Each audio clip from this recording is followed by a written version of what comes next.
Protesters in Tel Aviv have burned tyres to block major roads in the city as anti-war protests spread across Israel.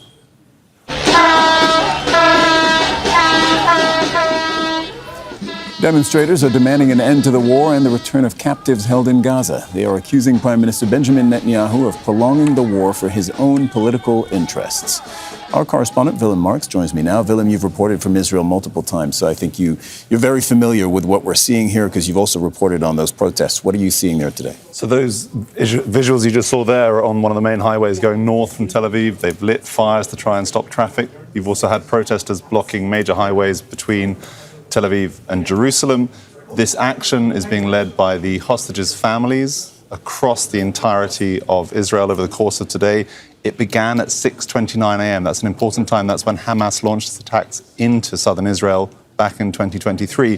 What we're seeing over the course of the day will be marches beginning from around 2 p.m. across the country, huge protests, including outside the homes of various Israeli ministers. Ron Dermer, the Strategic Affairs Minister, Gideon Saar, the Foreign Minister. They have groups of family members outside their homes with bullhorns, with foghorns, with banners, shouting the names of hostages, asking for them to be saved. Really, really strong protest today across the country. What are they saying? Have the demands or has the language evolved?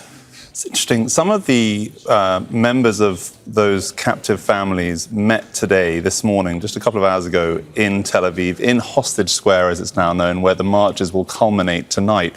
And they were talking to members of Israeli media, being reported in some of those Israeli websites. Really strong language. One of the mothers of one of the captives saying, you know, this is clear that the only pressure that Netanyahu feels is public pressure, other parents talking. And I just want to bring up some of the language because it was really very stark.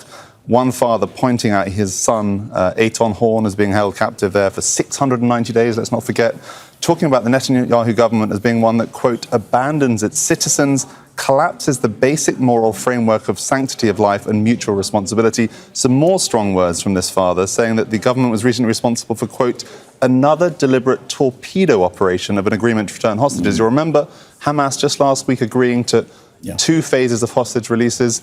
Netanyahu responding, he wanted them released all at once, that the conflict would continue with this assault on Gaza City, the occupation of Gaza City by Israeli forces. This father of Eitan Horn saying that that decision was a stab to the heart of the families and the entire nation. Willem Marx, thank you very much for your reporting. Don't miss out and get the full picture. Subscribe to Al Jazeera for reliable news and expert insights. Like, share, stay ahead.